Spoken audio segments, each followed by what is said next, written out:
Elle me saoule, ma mère. J'ai l'impression d'être en prison ici. Pas de sortie en semaine, c'est pas bon pour tes notes. Mais moi, je m'en fiche des notes. L'essentiel, c'est cette soirée chez Lucas. Il y aura tous mes copains. La honte si j'y vais pas. Je vais passer pour qui, moi? Une bouffonne. Et puis, c'est toujours la même chose. C'est ma maison, tu appliques mes règles, c'est moi qui décide. C'est ça, oui.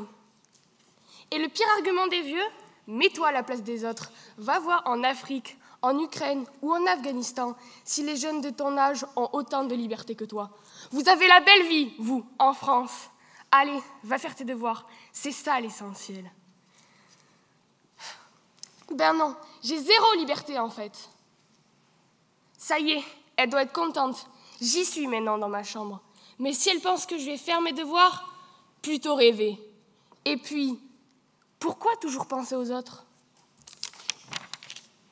L'autre, c'est moi. Je m'appelle Aminata, j'ai 13 ans, je suis malienne et je suis déterminée à accomplir mon rêve. Mon maître d'école dit que je pourrais peut-être devenir médecin. Alors, tous les matins, je marche. 5 km pour aller à l'école. Et le soir, encore 5 km pour rentrer. Il n'y a pas de transport scolaire au Mali. Mais ce n'est pas grave. J'aime marcher et surtout apprendre. Le soir, je dois aider à la maison. Je ne suis pas libre de mon temps. Je préférerais apprendre, réviser. Mais je dois m'occuper de la ferme, de mes petits frères et de ma grand-mère. Obtenir une bourse pour continuer mes études, voilà mon rêve. Je veux rester dans mon pays, soigner. Pour moi, c'est ça l'essentiel. Moi, mon nom est Alexandre. J'habite à Zaporizhia, j'ai 15 ans. Maintenant, je m'habille en tenue militaire, alors que je n'ai jamais voulu être soldat. Depuis 7 mois, je vis dans les tranchées, dans la boue. Refuser de combattre, déserter, impossible. Je dois faire honneur à mon pays. Pourtant, tous les jours, je vois mes amis tomber sous les balles et j'ai peur de mourir. Sans cette guerre, j'aurais une autre vie. J'aurais appris un métier. Je serais sortie avec ma copine Anna. Mais d'autres ont décidé à ma place. Je n'ai pas eu la liberté de choisir. Pour moi, l'essentiel, c'est de revoir ma famille, de retrouver une vie normale. Et je rêve qu'un jour, cette guerre prenne fin. Moi, je suis Farhad.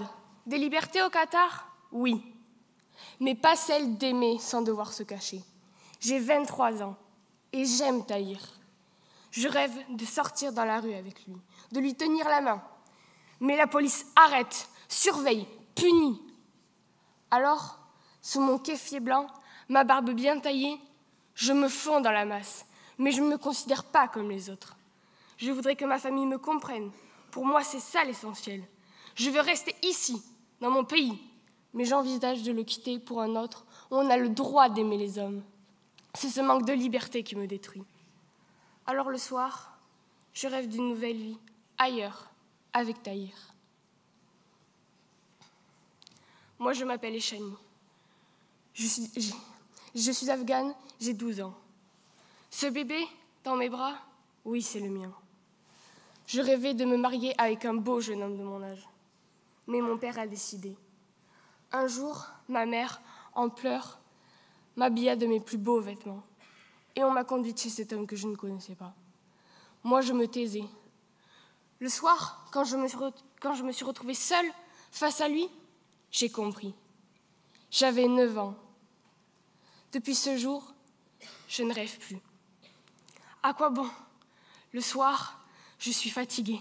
J'ai mal partout. Et des fois, je préférerais mourir. Mais pour moi, l'essentiel, c'est ma fille. C'est comme ça ici. Les femmes ne sont libres de rien. Et moi qui me plaignais tout à l'heure, ah ouais, j'y suis allée un peu fort. Maman avait raison. C'est vrai. Je peux aimer qui je veux. Je peux choisir mon métier. Je ne vis pas dans un pays en guerre. Aucun rêve n'est impossible pour moi.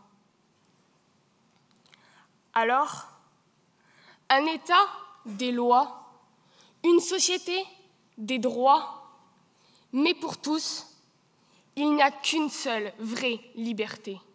C'est la liberté de rêver. Oui, fais de ta vie un rêve et d'un rêve une réalité.